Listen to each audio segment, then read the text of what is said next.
What's up, everybody? It's your boy Tru Element 78 in the building with your one and only reigning, defending Mondo Lucha Hall of Famer, the X-Man, Xavier Mustafa. And everybody's favorite narcissist, the natural Chris Black. And today is a very special episode of Saturday Night Snapcasters. We are here to review the WWE film The Condemned, starring Vinny Jones and Stone Cold Steve Austin. But before we get into that, we have a special guest in the building with us. If you want to introduce yourself. What's up, everybody? This is the Flynn Hendrix. When I wrestled, my name was Dyron Flynn. I am the Bruno Sammartino of USWO Wrestling. For 7 years, I've been their heavyweight champion. And that's probably because the company closed after I won the title. But what can you do? But, hey, I'm here to watch a good movie with these guys and review it. And we're going to have some fun tonight. Definitely going to have some fun because you go way back with Xavier and Mustafa. You know where all the skeletons are kept. So we'll get into all of that as we get into this review. Wait a minute, I got a question. Do you still have the belt? No, I've been trying to get my hands on that for my gym for like 6 years, and Tony won't sell it. So, ever since retiring from the ring, what have you been up to? Well, since I retired, actually, I inadvertently retired in 2018, right before Thanksgiving. And I am now a represented voice actor, and I do improv. So, hooray. And there's a surgery in there somewhere. And I mostly also shit on a lot of independent wrestlers now who think they are good but are really garbage. So, I'm pretty sure you talk a lot about Xavier Mustafa. Well, I have nothing but good things to say about that guy. Got some good stories, though. He's on my side. What's a really good story you can tell us? Oh, okay. So there was a time when I think it was for a June pay-per-view. Me, Mustafa, and a few other wrestlers went to the Hooters in Murfreesboro. It's like right down the street from the apartments where we lived, right? So while we're sitting there waiting on our food, one of the hostesses comes up with a donation bucket for the family of a waitress there that was killed in a car crash. As they're passing it around the table, we're all donating because obviously that's a sad story. Mustafa is not even paying attention. He just pulls something out of his wallet and he ends up, like, thankfully they're not paying attention either, but he puts a Magnum XL condom in the donation bowl. Get his attention before they saw it. And thankfully he was able to jerk it back out, phrasing, before they noticed what it was. So you're trying to give him a different type of tip. That's all they can handle. No comment. I thought you was going to tell the BW3 story. I can't remember which one that was. I'll plead the fifth. Mustafa, you never shared these stories with us before. Yeah, Mustafa just brought up the BW3 story. Now I'm interested. All right, so we go to BW3's, and Mr. Dyron's girlfriend at the time was a waitress there, and she I'd ordered a drink, and I think it was a mojito. Yes. So she brings the mojito. I accidentally spill it. So most restaurants, they'd be like, okay, we'll just replace you with another one. So I asked the lady, and she was like, oh, you'll have to pay for it. And I'm like, what am I supposed to do? Lick this off the carpet? And then everybody just bust out laughing, and then they just kept bringing it up that I was going to lick the carpet. And oddly, we were the only two of that group that didn't get their food spinning that night either. Oh boy, that's so she told you that they spin people food. Well, a lot of the wrestlers we went with at that time were what's the word I can say? White trash.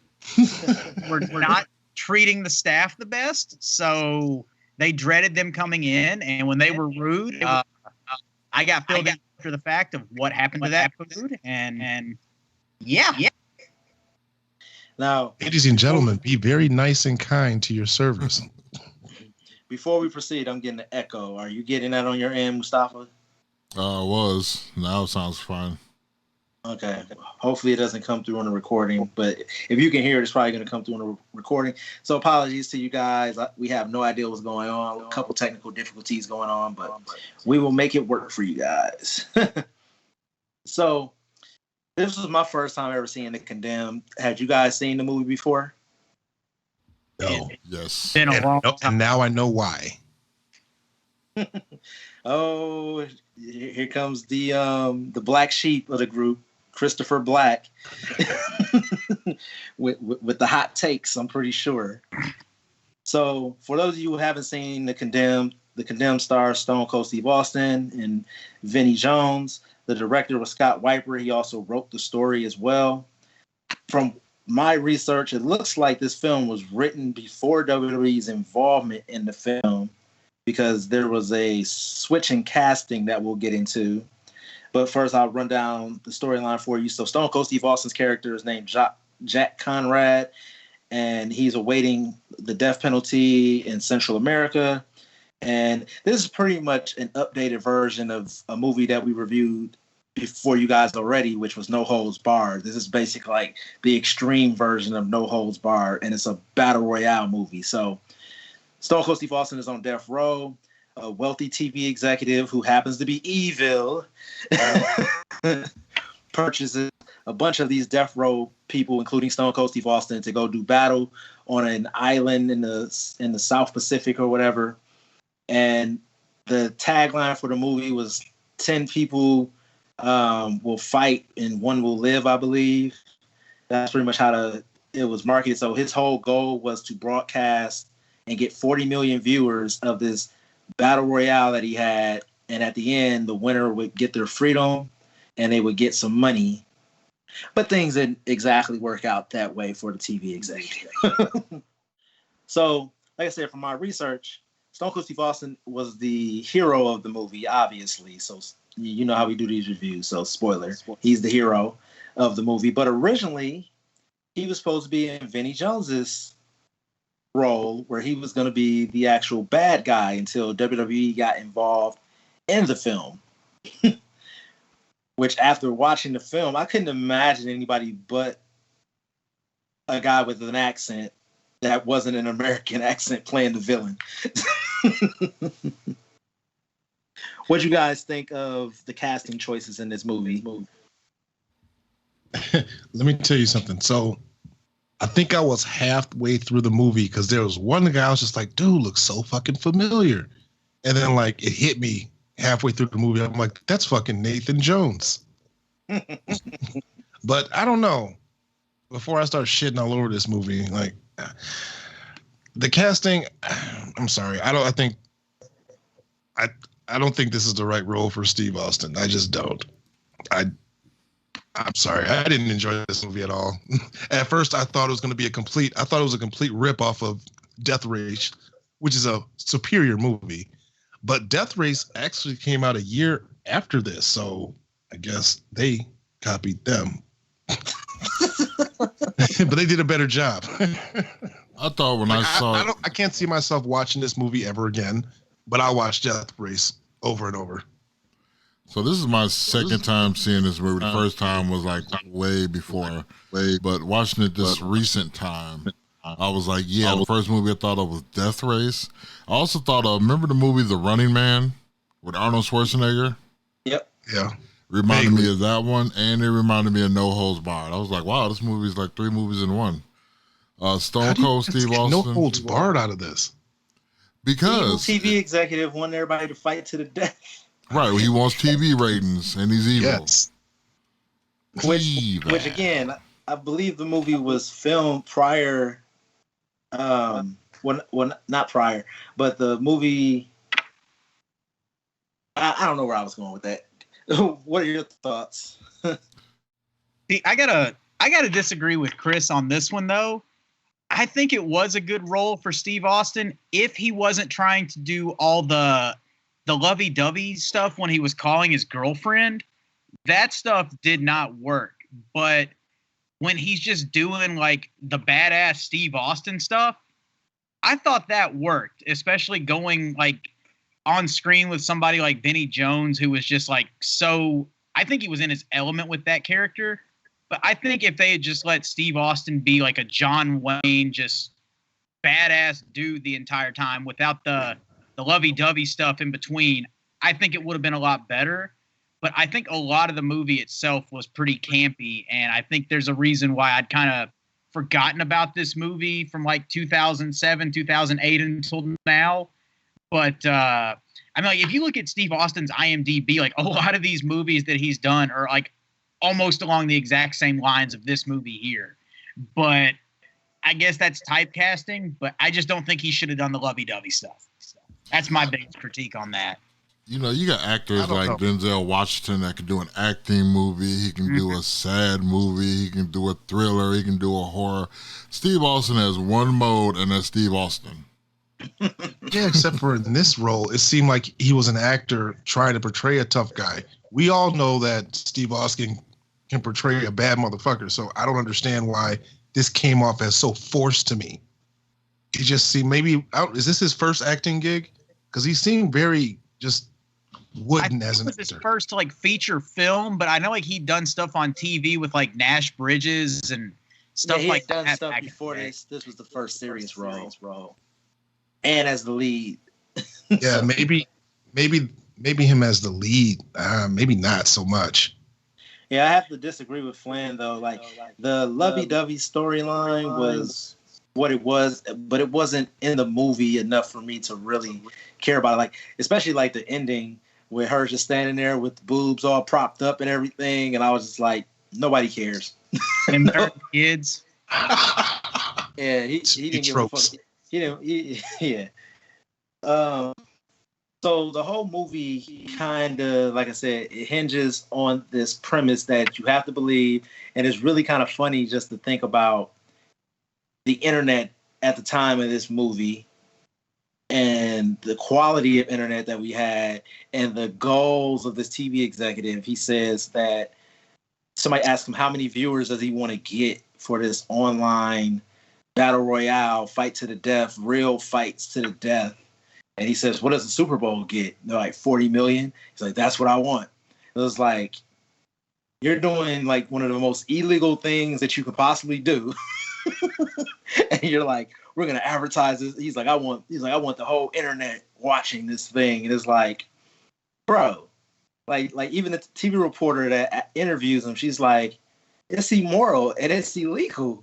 And he gets up and walks away. And it's like, the FBI is on your tail, which that also didn't make any sense to me. If you really sit down and you start thinking about all the logic loops in this or logical fails in this movie, is like quite hilarious.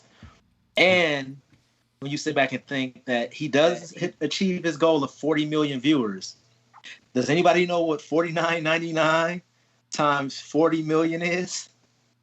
A lot. About as much as I want in my bank account. Like 2 billion. No, it's more than that. I actually did the math earlier.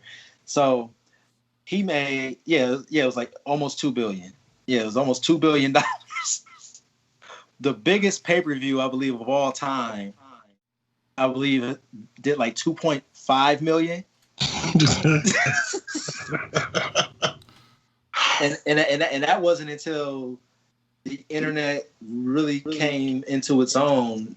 Now, I think that was Mayweather and Conor McGregor. Are you talking 2.5 million buys or dollars total?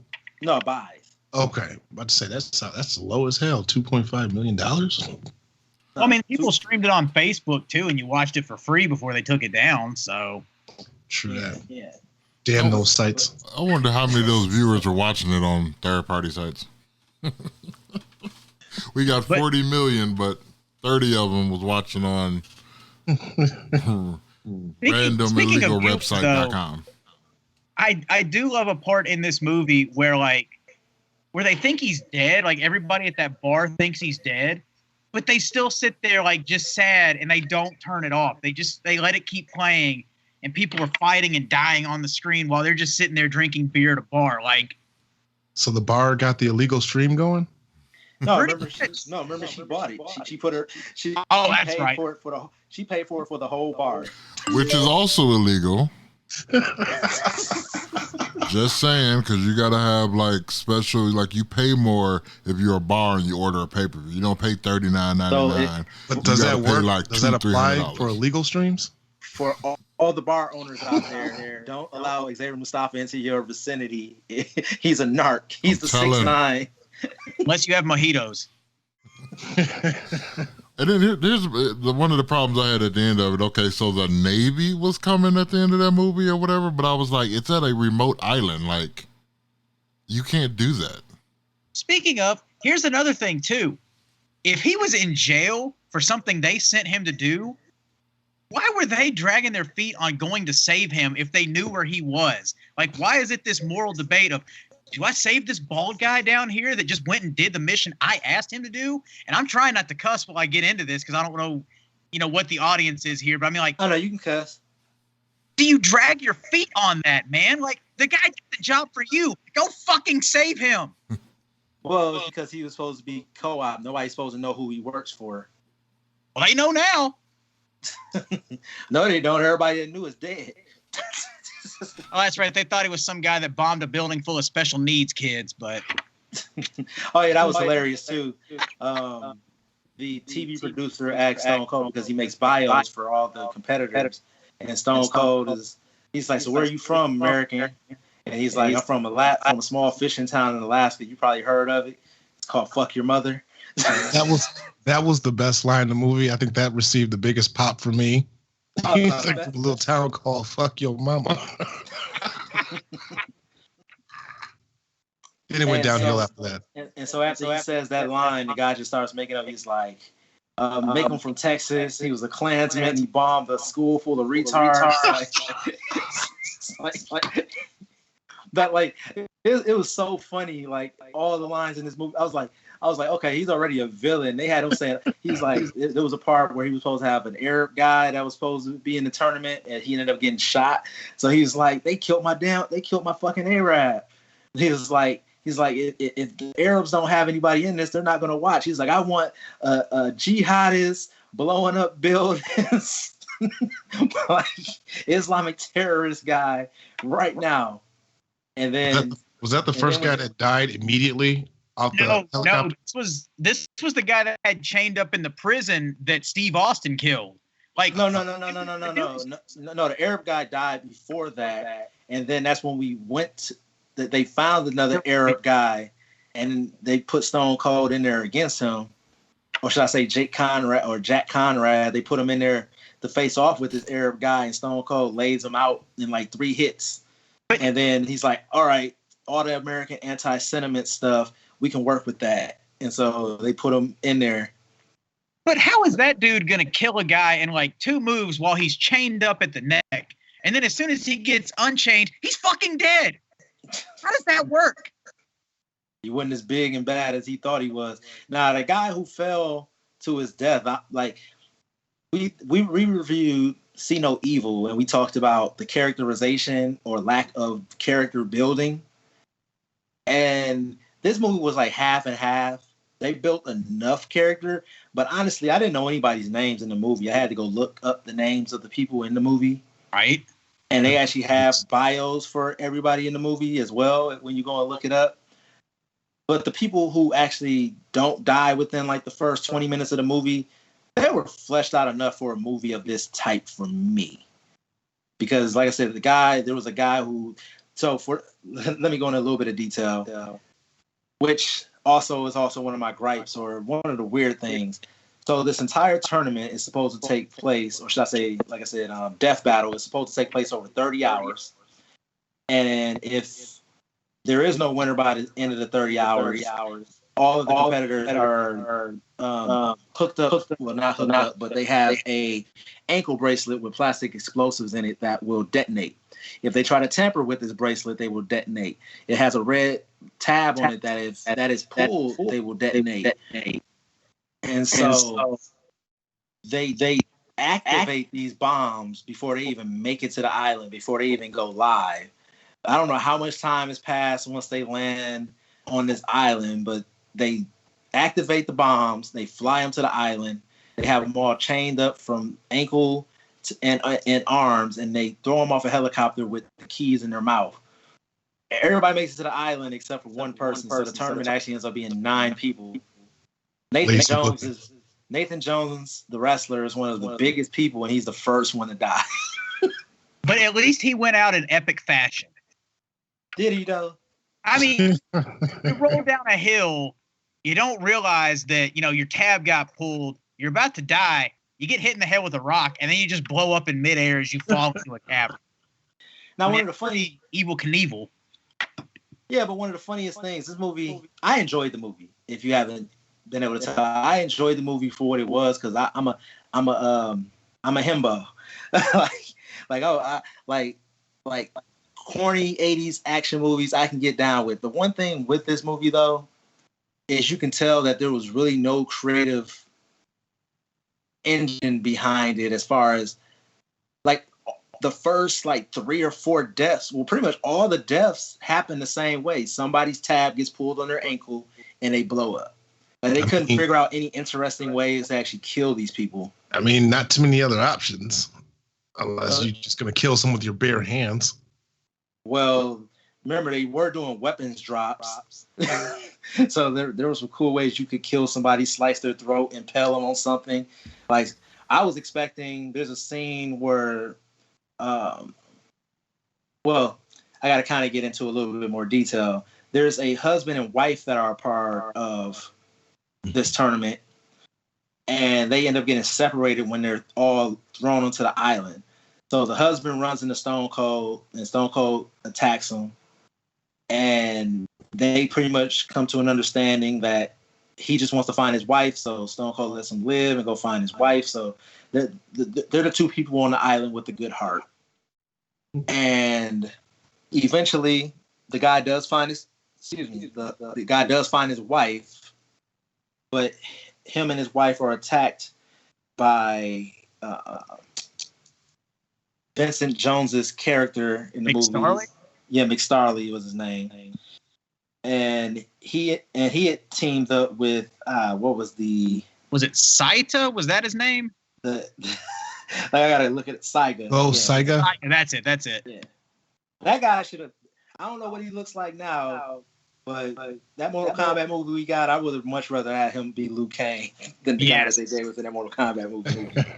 I would rather the one who played Liu Kang in the original one would have played Liu Kang. Anybody but the guy they had. He got arthritis now. Whole body arthritis.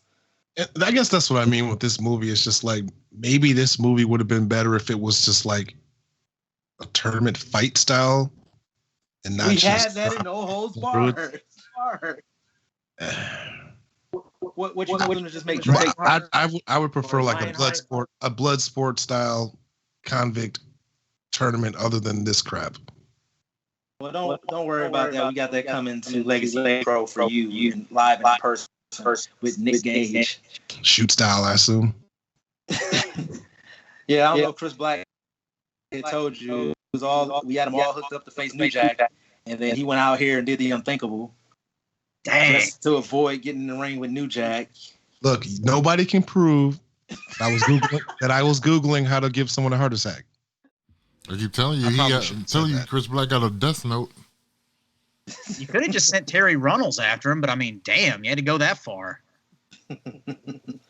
But yeah, so Mcstarley and Saiga, they end up running into the husband and wife, and they end up handcuffing. His name was Paco, or Paco, however you want to pronounce it, which was actually funny too, because there's a mess up in the movie where the actress that was playing his wife, her name was Rosa.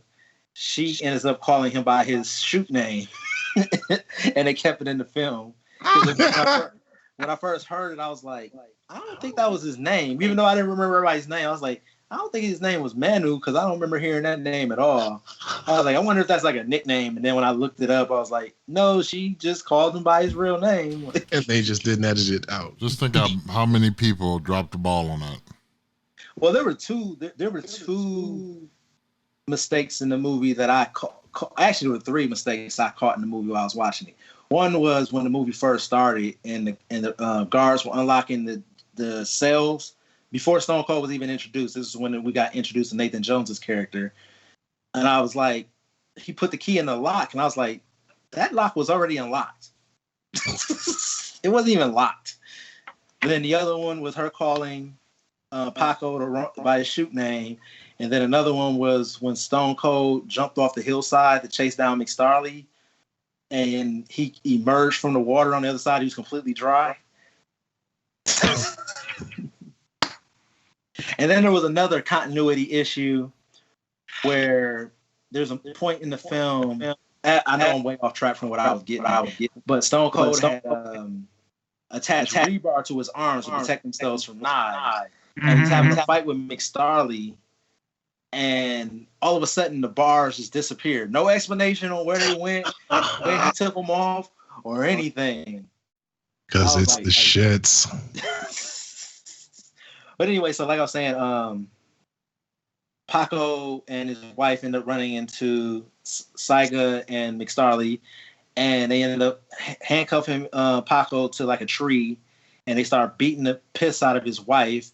And then while he's beating the piss out of her, a lot of people in the control room for the broadcast started having second thoughts and everything, and they're pleading with the producer, which actually I haven't even gave his name. I believe this entire name was Ian Breckle. He was played by Robert Mamoni. Which Ian Breckle, that's one thing I've noticed. WWE films, they have terrible names for their characters. Like, they don't just use the traditional names of like people, and I can kind of respect that, but now I kind of understand why. So this is like the first WWE film where like Jack is like the most generic name in anything. Like every video game you've ever played, the main character's name is Jack. But they're pleading with Breckle to stop the broadcast. They've gone too far. They've crossed the line because they're just seeing this chick just get the shit beat out of her. And then eventually she gets raped and then gets the tab pulled on her ankle and exploded in front of her husband. Oh, that was another continuity thing. In order to disable her husband, they end up hitting him in the leg and breaking his leg. And they broke his right leg. And then when they handcuff him, Mcstarley like starts digging into his left leg, like, yeah, like it's broken, or how do you like that? I was like, hold on, you broke his right leg, like. And you're still gonna argue that this movie was good? Hey man, I was being hyper intensive when watching the movie, but if I was just at a theater, I'm just sitting there like, yeah, especially in 2007. How old was I in 2007? I'd have been like 21. I would have been loving this movie. No, I was 20. I would have been loving this movie. Hey, so random facts. That guy Robert Mamone, he played in a bunch of stuff, but the things that are standing out to me is he was Carlos Blanca in Street Fighter. Oh wow! He was in The Matrix Reloaded and Revolutions as AK, and those are the things that like jump out to me. Blanca. Yeah, I see. He was in Matrix Reloaded. He was in Matrix Revolution. He was in Vertical Limit. He was in The Lost World. I think people will recognize. He was Professor Campbell in The Lost World. I know Chris Black would know who that is. I don't know those. He was Professor Campbell in The Lost World. In The Lost World? Yeah, that was one of them dinosaur movies, right? Forgot what it's called. Jurassic Park. Oh no, it was a TV series, Lost World. Sorry, not the Jurassic Park, The Lost World. Can't picture him in that movie. So one of the things about this movie as well was I believe it had a $20 million budget, and in theaters only made $8.6 million. Like the XL of movies.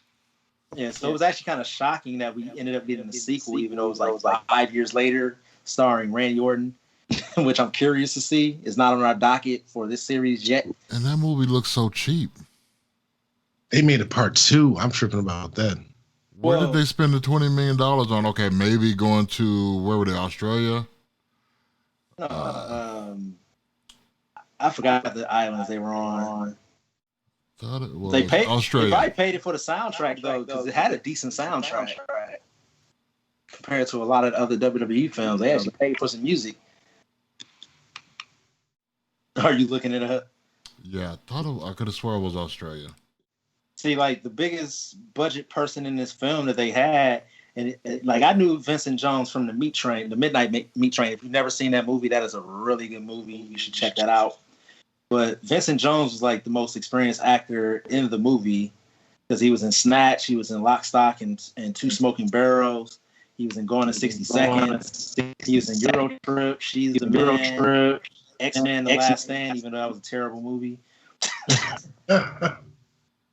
Super terrible. Then he signed on to WWE, and he was in The Escape Plan with Stallone and Arnold Schwarzenegger. So it was He was in Swordfish. I forgot he was in Swordfish. So it was filmed in Queensland, northeastern Australia. Okay. But they lied and said it was somewhere else. It was something else I was going to bring up about this film. Is there anything, Chris Black, that you specifically want to bring up? Well, I'm looking it up because I didn't think about it at the time. But so Nathan Jones is in this film, and I was trying to figure it out if he was, because I don't remember him being in WWE at that time. He was. Just looked it up. Yeah, December 6, 2003, he quit. I remember he quit while they were on tour in like Australia. So he just never left. So it's odd that they brought him back as an actor, but I mean, I guess they jobbed him out. He got the first one to actually die. But he's had like such a weird relationship with them because I think they hired him once in the early 2000s. And, they had him in that WrestleMania thing where he was supposed to be with The Undertaker. They turned it into a handicap match. Then he was gone. He came back one more time. And then, after that, he was off TV. And like you said, after that, he quit. So it's like, it is confusing why they would bring him back for a movie on their budget after that if they're not going to keep him on their own roster. So, to me, he made a better, for what he did, he made a better actor than a wrestler. He's got the look for an actor. Yeah, that was another thing in the movie is that, so even though he was a shit wrestler, the way that fight scenes were filmed in this, of course, this was a 2007 film, and now we've gotten used to long shots in movies of fight scenes. But this was just, everything was shot tight. And I was like, there's no reason that two guys who were wrestlers, when Nathan Jones and Stone Cold were having their fight, that they should have had to do tight shots with that. Like, we could have got a couple of wide shots and seen a little bit more of the action that was going on. Absolutely. Because he can't work. What was your line of the movie, Flynn? Man. I guess it would have been the "fuck your mama" line. I mean, that's the one that still sticks out more than anything else. Or where he, they're questioning him about the bill. Like, why was he in El Salvador? And he says, I was working on my tan. And then they're like, well, it says you blew up a building. Well, it was blocking my sun. Like that one, that's like the 1A that sticks out to me. What about you, Mustafa? I guess it'll be when old dude was like, "Bitch got me again." Yeah, that was my favorite line of the movie. I forgot about that. It was like, yo, dumbass, did you really think she was just gonna be all like, yo, only one of y'all gonna get off this island? Don't trust anybody. Where'd you go? Let's talk about that scene. So this is the corniness of this movie. Chris Black has lived this before. That's why he didn't like this scene. No, that's why Chris Black got 7 kids over there. Bitch got me again. I think everybody in the theater, at home, whoever's watching this movie, right away they knew immediately what she was about to do. Everyone but that dude. And then we finally realized that, the line that, oh shit, bitch got me again. Well, remember he was telling the story about how he even ended up on death row. He was like, yeah, I'm supposed to be moving some cocaine, and then I just saw the most beautiful native girl I've ever seen. So I'm sitting back and I'm chopping up game with her, and then the police come in and they catch me, and I end up here. Hey, baby, where you go? Bitch got me again. Oh man, yeah, that line was another one that I popped for. Yeah, I know you did. You were like, damn, my life on film once again. A scene to me that really didn't work is the part at the end where Stone Cold was in there, like, I don't want to say building because it wasn't a building, and they were throwing the Molotov cocktails, and the guys were on the outside. But I was like, hold on, this scene doesn't make any fucking sense.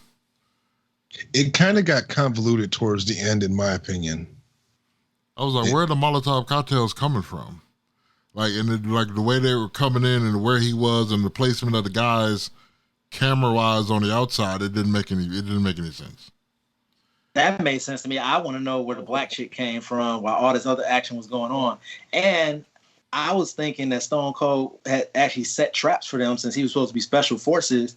When the Asian character, I'm just gonna call him that, the Saiga, started chasing him through the woods, I was like, oh, he's about to catch him in a trap.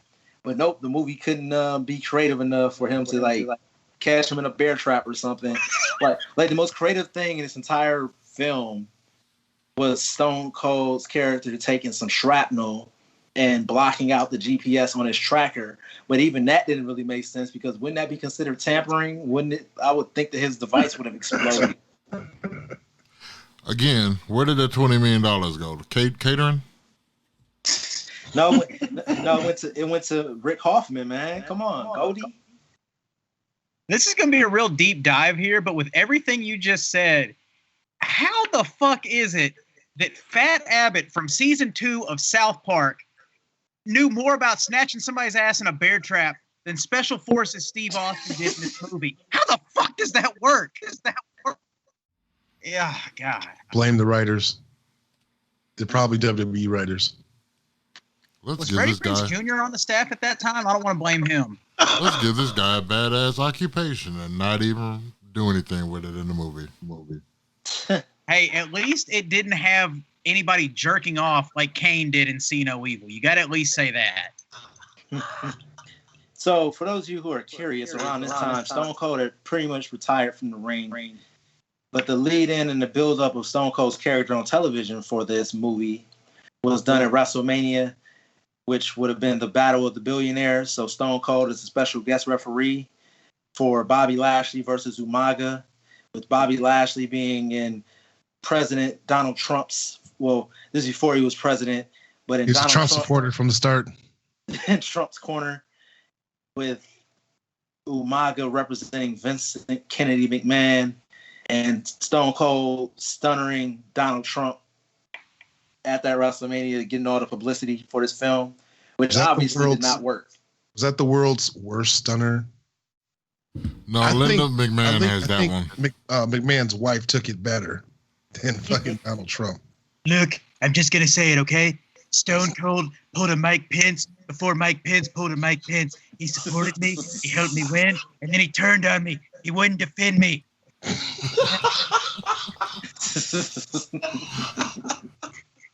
Then he took a beer bath on him. Stone Cold gave him the golden shower before the Russians. That was a pay-per-view P-tape, okay? Xavier Mustafa wants no parts of this conversation. He's looking off into the sky. It's like, hey, man, y'all ain't gonna keep talking about 45 like that in front of me. What has my life become? No, the back of my ear was itching. I bet. So let's kind of get to the end of like Stone Cold's whole deal in this movie because something that just kind of struck me. So they gave Stone Cold the good heart. He only killed people who did wrong. So what I was kind of getting to when I was talking about Paco and his wife. So Paco gets injured. Like I said, he had a broken leg. He really wasn't going to be of any use to anybody. But Stone Cold carries him along. He doesn't have time to nurse this guy to health. So he equips him with a little knife or a little shank or whatever. He gives him some rainwater, and they have a little heart-to-heart conversation. And he leaves him on a bridge while he goes to try to find a way to find where the command center is for the pay-per-view or whatever. Because he had seen it when they flew in on the helicopter. So Stone Cold makes his way over there to the production area. They know he's coming. The producers know he's coming because they can't track his GPS. And he's like, well, I can't find him on camera, and I can't track him by GPS. He's probably coming this way because I don't have any cameras over here. I know we glossed over this, but can we talk about how he left his quote-unquote friend damn near defenseless just on a bridge where he could be clearly visible? instead of maybe, I don't know, hiding them somewhere. I'm sorry. One of you guys I wouldn't DTA. leave out in the open. I talked to Chris Black about this offline. He said he would have did the same to you, but Well, goddamn, kid, what did you want me to do? The crippled motherfucker couldn't go across the bridge, so I left his ass there. Shit, at least I gave him some fucking water.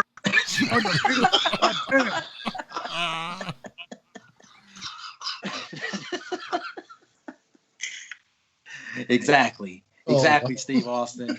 Let these guys know. He could have just stomped a mud hole in him and walked him dry. You'd much rather get killed by your friends than by made them suffer. Exactly. I told him I'm from a little town in Alaska called Fuck Your Mama Sita, and then he looked at me and said, Well, you want to know something? That was actually one of the funniest parts too, because so this guy just watched his wife get raped, watched her get blown up, has his leg broken, and he knows he's gonna die, and he's on the bridge just soaking, and Stone Cold's like, "Hey, you gotta suck it up." It's like, motherfucker. When I first saw this movie, I thought he'll let those guys get by him and pull his tab and blow him the fuck up. As the ultimate fuck you, I'm getting my revenge on my way out. Right. But nope, he takes a crossbow to the heart.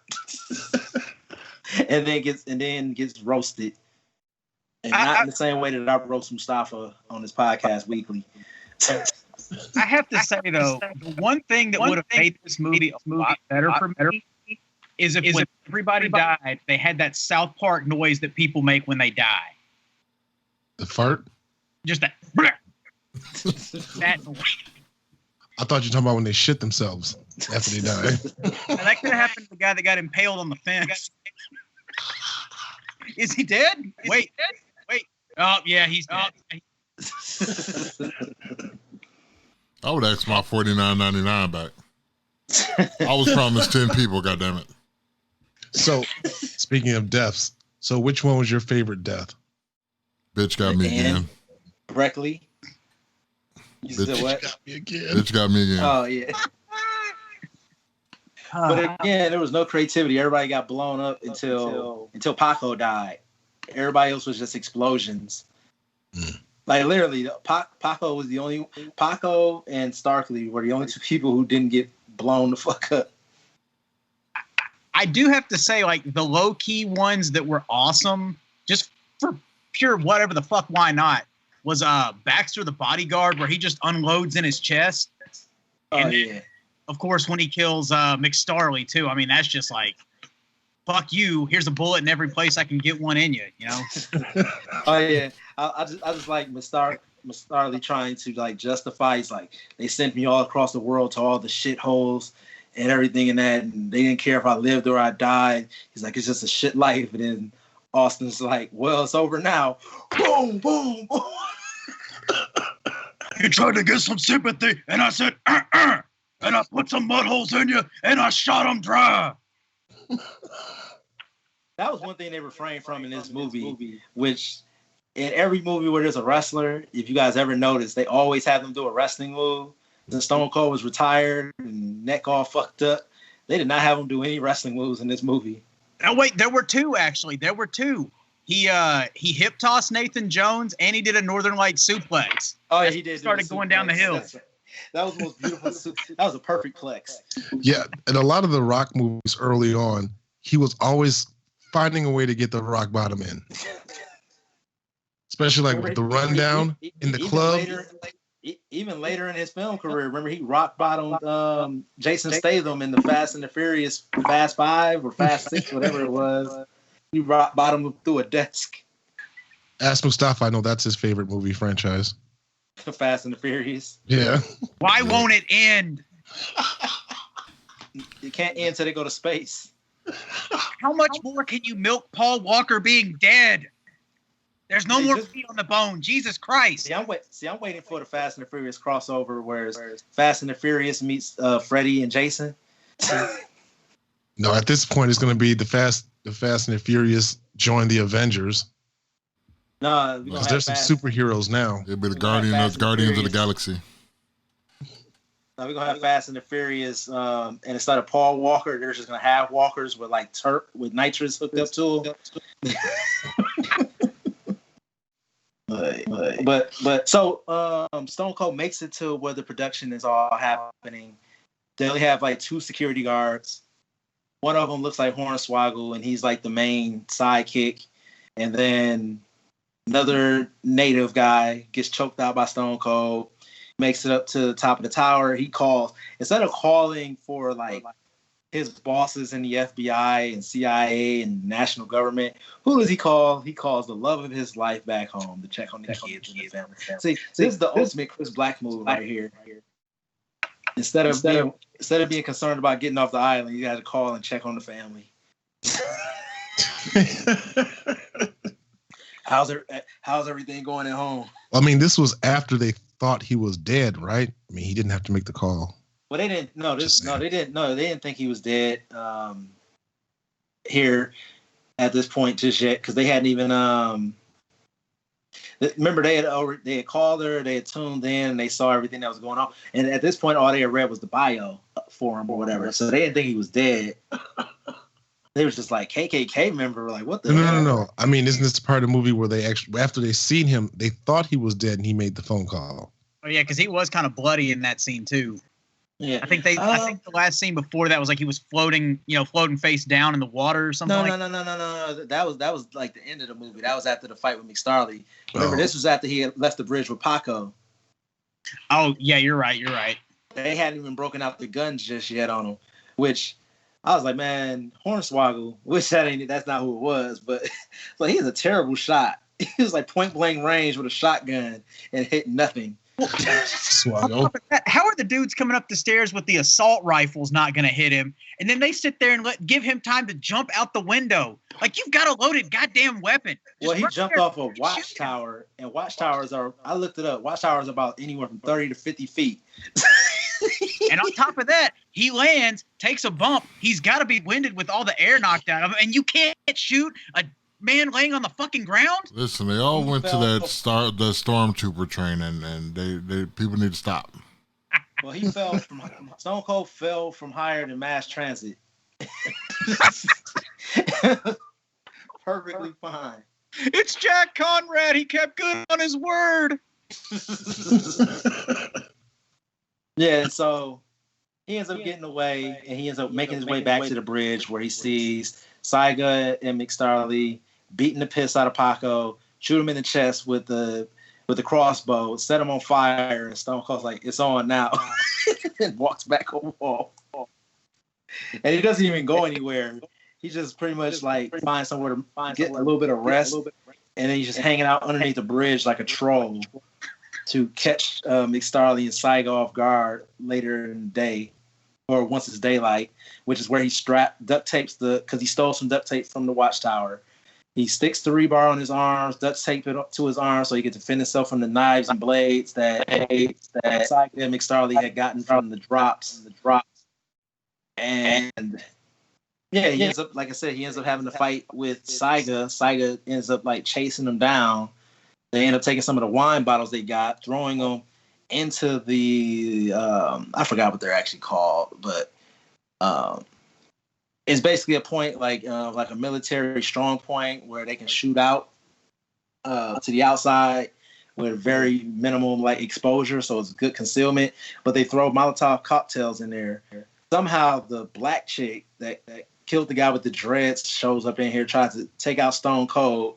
He ends up holding her up to like the one little opening, and she ends up getting impaled by a crossbow arrow. And then Stone Cold's trying to save her from the fire because apparently there's a whole bunch of like military armaments in this place, and it's gonna blow up anyway. So she pushes him away. He finds a little hole underground, and she pulls the tab on her C4, which I don't give it like that would have collapsed wherever Stone Cold went into that hole. He'd have been done for. But of course, the movie has to go on. That's when everybody thought he was dead the first time. Was when that hole blew up. And then later on, he reemerges to have that fight with. I don't even remember, how did Saiga die? Does anybody remember? Jack stabbed him. Oh yeah, he gutted him like a fish. That's right. So that ends up happening where he gets his hands on the knife. And then him and Mcstarley have a whole fight. And he's like, not today. And he jumps off a cliff. And Stone Cold's like, fuck it. And follows him down the cliff. And they end up having a fight like on like a waterfall. But before Stone Cold can get to Mcstarley, the producer, Breckley, drops a shotgun to Mcstarley. So now he has a gun, and all freaking Stone Cold has is his Wonder Woman gauntlets made out of duct tape. And so he's running away. He ends up falling down a hill. Mcstarley, he ended up falling down the hill. This was before he fell into the water. And so they didn't have any cameras down there, or good cameras. So Breckley sends his 2 camera guys on foot down there. One has a camera, one has a machine gun. Mcstarley hears them rustling in the bushes, and he's gonna shoot, but then they pop up like, hey, just the camera guy. So he shoots the guy with the assault rifle and then shoots the cameraman. So 2 guys died unnecessarily. Now he has an assault rifle and a shotgun. He shoots Stone Cold. He falls down another hill. He's floating upside. He's floating in the water like he's dead. Everybody thinks that Mcstarley has won. So Breckley says, hey, go get my champion or whatever. Bring him back here. So they go get him. And I want to try to remember the sidekick's name. Which one? The bodyguard or... Yeah, the little bodyguard that Breckley had. The one I keep calling Hornswoggle. His name was Baxter. Okay, yeah, Baxter. Yeah, he ends up letting him know that the Navy is on their way. And so he's like, well, get the chopper warmed up or whatever. We're going to get the hell out of here. They're like, what about the crew? He's like, they knew what they were getting themselves into. and they really only want me or whatever. And so they're making their plans to get the hell up out of there. We go back to the waterfall where Stone Cold was floating. Find out he's not actually dead. And so we come back to the command center and we see Starfleet rolling up, and Breckley meets him and he's like, all right, you've done your thing. You're free now. And he's like, well, where's my fucking money? And he's like, look, you're a free man. That should be the most valuable thing for you. He's like, I did all your dirty work. You told me that I would get. He's like, a free man. He pretty much said, like, a free man needs money or whatever. And he's like, I don't owe you a fucking thing. And so Mcstarley doesn't take too kindly to that. And he's a psychopathic killer who just literally killed like 7 other people. Well, 6. He killed 6 people on the island. And so he doesn't mind killing anymore. So Breckle is getting everything ready to go on his helicopter. He leaves Mcstarley with 2 of his bodyguards and everything like that. Oh, yeah, this was also the funny part, too. He had disabled his ankle bracelet and had removed it before pissing the guy off. So Mcstarley ends up killing the 2 guards that are guarding him, takes their gun, he goes to the command center, and he's demanding to know where Breckle has gone. Nobody knows, so he starts shooting all of the producers and directors that are in the room. Baxter had already killed Goldie, who we hadn't really talked about too much, but he was like the main producer of the show. The Beaver. And it comes down to, her name was Julie. That was supposed to be Breckle's girlfriend. She was the one who had a change of heart.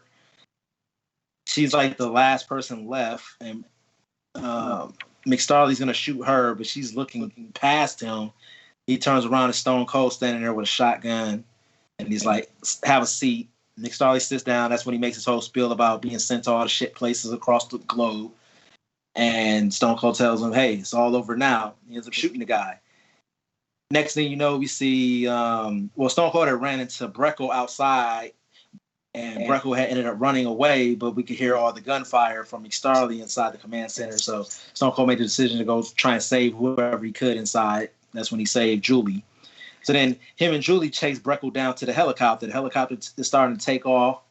Stone Cold is shooting at the helicopter, but it's not really doing anything. It's too far away. So then Julie hands Stone Cold an ankle bracelet that had been deactivated. He pulls the pin out and throws it into a helicopter like a grenade, and it blows up the helicopter, killing the innocent pilot, as well as Breckle. And that is your happy ending. So, what? In addition to it blowing up, then it ran into the side of a cliff and blew up again. I had a very dark joke I could say, but I'm not going to get canceled. Oh, I'm gonna say that all. Yeah, I know where you're going with that. Aww. Oh boy. You don't know where I was going with that. Nobody knows. You'll never know. unless you subscribe to our Patreon. But yeah, they made sure that dude was dead. Unless he's Kane and see no evil, then he'll be in the next movie. He'll get face, and then he goes on from there. Yeah. And so that's pretty much happy ending. Then the title song starts to play. A bus shows up down in Texas. Stone Cold hops out all bruised and battered, and his wife comes out with the titties all served up. Roll credits. Deleted scene. Old Julie was on that bus too, and now the three of them are in a polyamorous relationship. It went on to 2007. Savages. So, like I said, I enjoyed the movie for what it was. It was a dumb 80s style film. So I could enjoy it for what it was if you don't read too much into it. A bunch of people just dying or whatever. Also, at the end of the tournament, I forgot to mention this. A reporter had came on and said, like, when she first met Breckle, she was upset with him or whatever about his plans. But then after seeing him get 40 million viewers on his stream, that now she's saddened because so many people supported this this tournament and everything like that. So she says maybe the people on the island were the condemned. Maybe we're all the condemned. I was like, way to lay it on heavy, guys. Fuck out of here. But can she really say something like that if she still aired the interview and quasi promoted it? Like, you knew what you were doing too. Well, one of the funniest things about this as well is she had aired the interview condemning or telling him that it was illegal, right? But the FBI kept saying they have no idea what this island is. Why didn't anybody just call the reporter? She had done an in-person interview with this guy. Like, she knows what an island is. Unless they put a hood over. She ain't no snitch. Yeah, but for just a dumb action flick, plus I got to watch it for the free 99. I can't remember what movie tickets were in 2007. But I don't think I would have been disappointed in 2007 to have even seen this in theaters. I think I would have enjoyed it, especially because I would have been younger. Obviously, Chris Black is old as dirt, so you got to think back to 2007 Chris Black. 2007 Chris Black had enjoyed this movie. At 26, no. Damn, I feel old now. I know when I watched the movie, I was like, it's okay. It wasn't bad. It's a popcorn flick. Turn your brain off. Watch some people die. Dude, I don't know. Maybe I just need to watch it again because the entire time I'm watching it, I'm like, this shit is stupid. I thought the plot line was stupid, but like I said, it's a popcorn flick. Just to watch Stone Cold kind of have some one-liners and kind of be a badass. But he was a badass with a good heart. Like, he didn't have to kill anybody.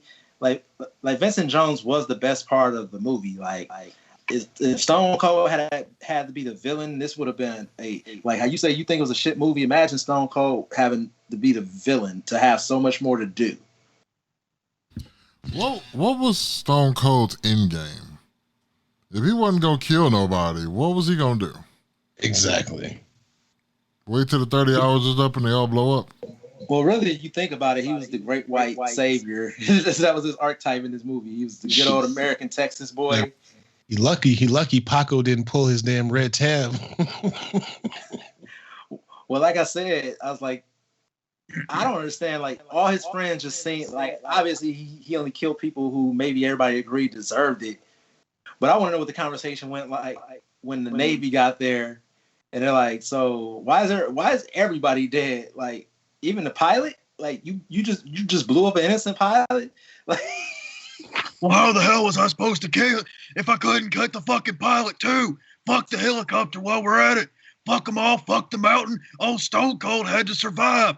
God damn. DTA don't trust nobody on this motherfucking island. Fuck. So on a scale of 1 to 10, what does everybody give this film? 7. When I saw it in high school, I would have given it like an 8 or a 9 because WWE could do no wrong when I was at my peak fandom. Right now, I'd probably give it like about a 6 or 7.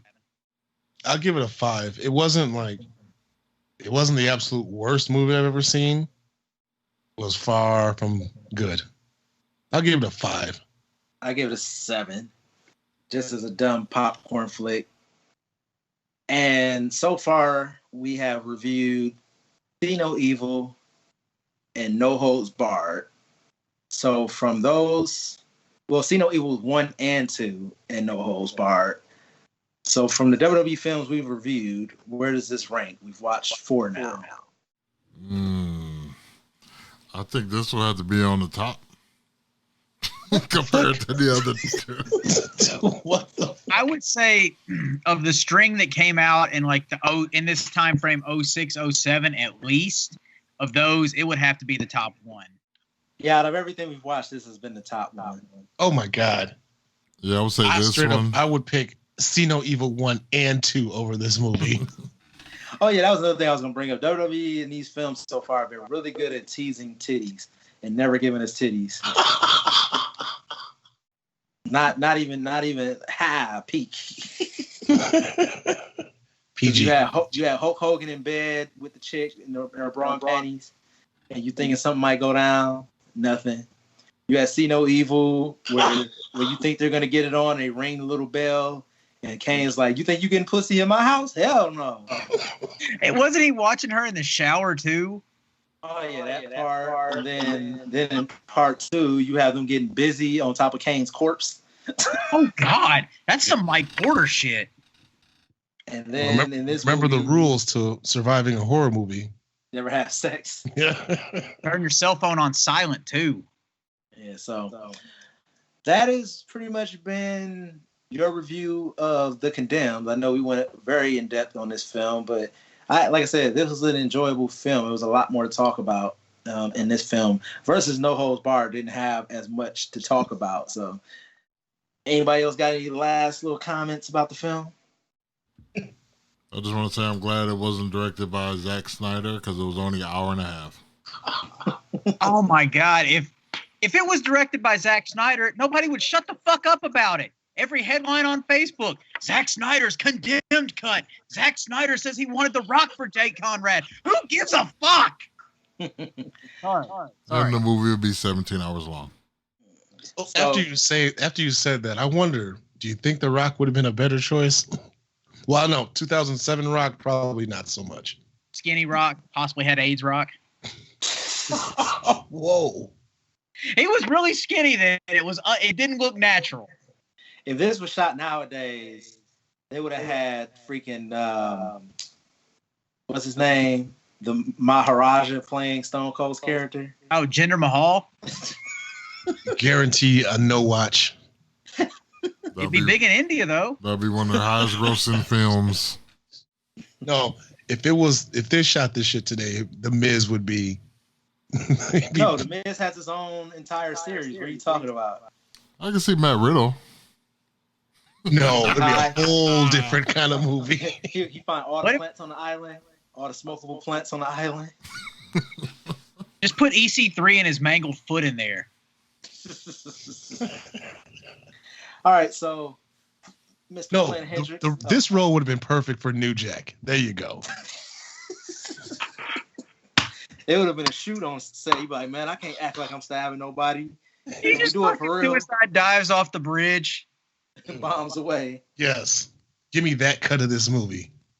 But you'd know he was coming every time to kill somebody because you'd hear his music if he came on screen. Hear the music. See, if Edge had been a star by this point, actually this movie would have starred Edge. I can see Edge and Stone Cold's character. But Mr. Flynn Hendrix, thank you for coming on. give people your social media. Instagram and Twitter is all at the Flynn Hendrix. All right. What's been some of the voiceover work that people can catch you doing, or where they can check you out too?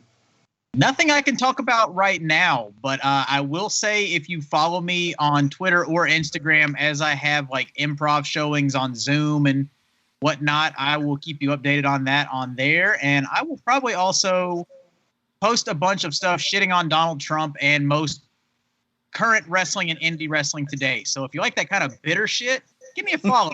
It's pretty entertaining. I'm going to tell him. He does narration for Pornhub.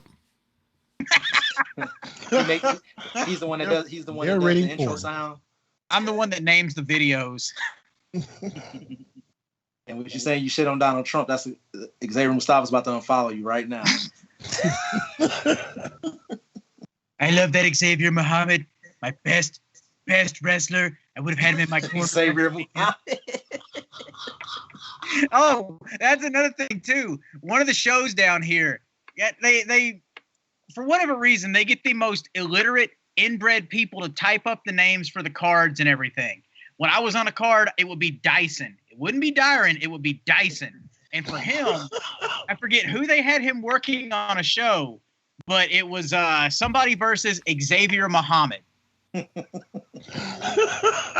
And hey, if they were calling you Dyson, then that should have made your price go up because that shit is expensive. But you act like they're gonna have more than $40 to pay you out. Wait, you're getting $40? What kind of shit is that? No, I'm just kidding. Yeah, but other than that, you guys want to give out your social medias as well, where people can find you? You can catch me at Xavier Mustafa on Facebook and the Twitter. Catch me at The Natural Chris Black on Instagram and on Facebook, and at _natural_CB on Twitter.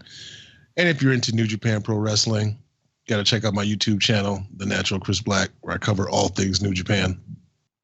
All right, and you can catch me at Slamcast TE78 over on Twitter. I'm not too active over there, but I have done something with our Discord. So you guys can definitely check me out over on Discord. Each one of us has our own section over there. You can join me in Tru Element's Penthouse. You can check out Chris Black and Chris Black's project, and you can check out Xavier Mustafa and Xavier Mustafa's Slums. So actually, I really thought you were going to call it the whorehouse, but disappointed me. Well, is that why Big Sev wants to keep coming up to Wisconsin? But also, you can check us out over on Facebook, where you can check us out on our official page, Saturday Night Slamcasters. You can also check us out on our Saturday Night Slamcasters Slam board, which is more of an open discussion, but that's probably also going to be migrating over to the Discord channel. And I started utilizing that a lot more. So be sure to check us out on Discord, Saturday Night Slamcasters. Other than that, you can catch us wherever you get your podcast from. And since you're here on YouTube, be sure to give us a thumbs up. Be sure to hit that subscribe button and be sure to ring that bell so you're notified whenever new episodes go up. And we got more movie reviews coming for you guys and a lot more content coming from you guys, especially the Dark Side of the Ring series coming up. And we may also be reviewing the WWE, whitewashing of their own history, A&E specials, icons, and all of that. We may cover that, but we're yet to decide on that because it doesn't seem like it does a great job so far. So other than that, holla at your boys. We up out of here. Come get slim. Peace.